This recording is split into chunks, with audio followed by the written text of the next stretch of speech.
Hello बच्चों, तो आओ प्रश्न को देखते हैं। एक समद्विबाहु त्रिभुज का परिमाप 30 सेंटीमीटर है और इसकी बराबर भुजाएं 12 सेंटीमीटर लंबाई की है। इस त्रिभुज का क्षेत्रफल हमें ज्ञात करना है। तो दिए गए प्रश्न की मुख्य अवधारणा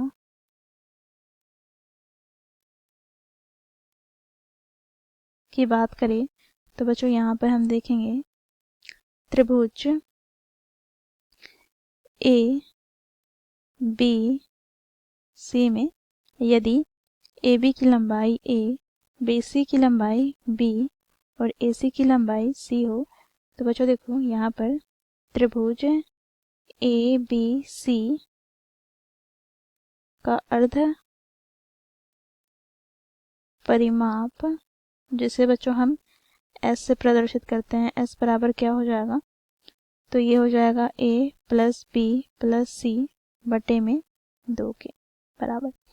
अब बच्चों यहाँ पर अब हम त्रिभुज ए बी सी का क्षेत्रफल ज्ञात करें हीरोन सूत्र से, तो यहाँ पर हम लिखेंगे हीरोन सूत्र से।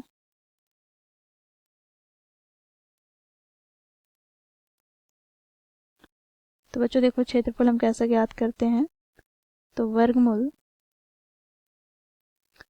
एस गुनी एस माइनस ए गुना एस माइनस बी गुनी एस माइनस सी। तो इस मुख्य अवधारणा की सहायता से बच्चों हम दिए गए प्रश्न को हल करेंगे। बच्चों देखो प्रश्न में हमें समद्विबाहु त्रिभुज दिया गया है, तो यहाँ से बच्चों देखो समद्विबाहु त्रिभुज की दो भुजाएं क्या होती है, बराबर होती है।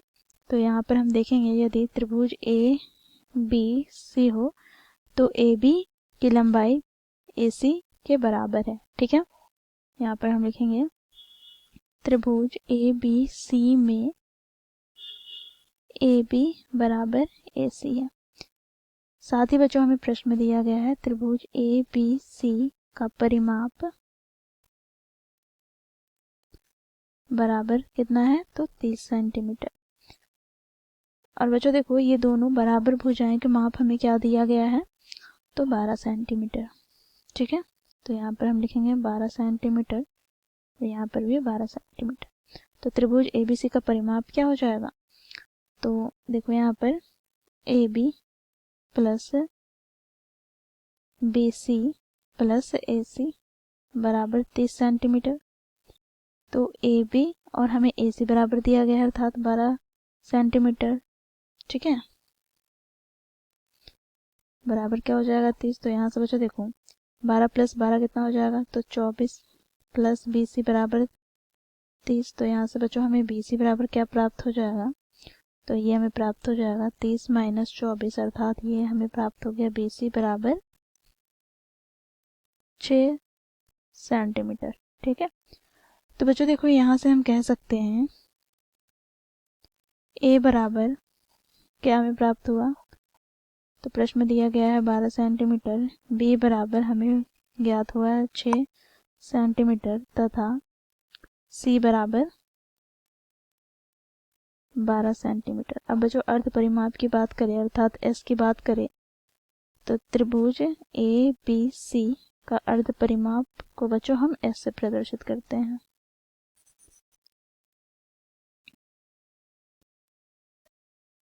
तो बच्चों देखो हमें परिमाप दिया गया है क्या, तो 30 सेंटीमीटर बटे में क्या हो जाएगा, तो 2।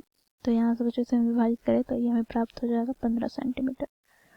अब बच्चों इस प्रकार अब हम हीरोन सूत्र की सहायता से जो हम लोगों ने मुख्य अवधारणा में देखा, तो बच्चों हम त्रिभुज ए बी सी का क्षेत्रफल ज्ञात कर लेंगे। तो इसे ज्ञात करने का सूत्र हम लोगों ने देखा क्या होता है, तो वर्गमूल एस गुनी एस माइनस ए गुना एस माइनस बी गुना एस माइनस सी। यहाँ से बच्चों हम मान रखेंगे, तो एस का मान हमें कितना ज्ञात हुआ है, तो 15 गुना में 15 माइनस ए कितना है, तो 12 गुना 15 माइनस बी का मान क्या ज्ञात हुआ है, तो बच्चों देखो यहाँ पर बी हम लोगों ने ज्ञात किया है 6 सेंटीमीटर। देखो ये ए है, ये बी है और ये सी है। ठीक है, तो ये हम लोगों ने ज्ञात किया है 6 सेंटीमीटर गुना 15 माइनस पुनः सी क्या है, तो 12। सेंटीमीटर। अब बच्चों देखो इसे हम आगे सरल करते हैं तो यहाँ से हमें प्राप्त क्या हो जाएगा, तो 15 गुना में बच्चों देखो 15 में हम 12 घटाएंगे तो 3 गुना, यहाँ पे बच्चों देखो 15 में से अगर हम 6 घटाएंगे तो हमें प्राप्त हो जाएगा 9 गुना 15 में से हम 12 घटाएंगे तो 3। बच्चों देखो 15 को हम क्या लिख सकते हैं, तो 5 दिया 15 गुना में क्या है 3 गुना में बच्चों 9 को क्या लिख सकते हैं, तो 3 तिया 9 गुना में 3। तो यहाँ से बच्चों देखो जो संख्या के योग बन रहे हैं उसे हम वर्गमूल से बाहर निकाल लेंगे। तो देखो यहाँ पर 3 दो बार है अर्थात इसका योग बन रहा है, यहाँ पर भी 3 दो बार है इसका योग बन रहा है, और यहाँ पर 5 और 3 अकेला है अर्थात इसका योग नहीं बन रहा है। तो 3 गुना 3 को हम वर्गमूल से बाहर निकाले तो 3 हमें प्राप्त हो गया। पुनः 3 गुना 3 को वर्गमूल से बाहर निकाले तो 3, और वर्गमूल के अंदर में क्या रह जाएगा, तो 5 तिया 15। तो यहाँ से हमें प्राप्त हो गया बच्चों देखो 3 तिया 9 गुनी √15 सेंटीमीटर स्क्वायर। तो इस प्रकार बच्चों हम लोगों ने हीरोन सूत्र का प्रयोग करते हुए दिए गए त्रिभुज का क्षेत्रफल ज्ञात किया। इस प्रकार आशा करती हूँ आप लोगों को यह प्रश्न समझ में आया होगा। धन्यवाद।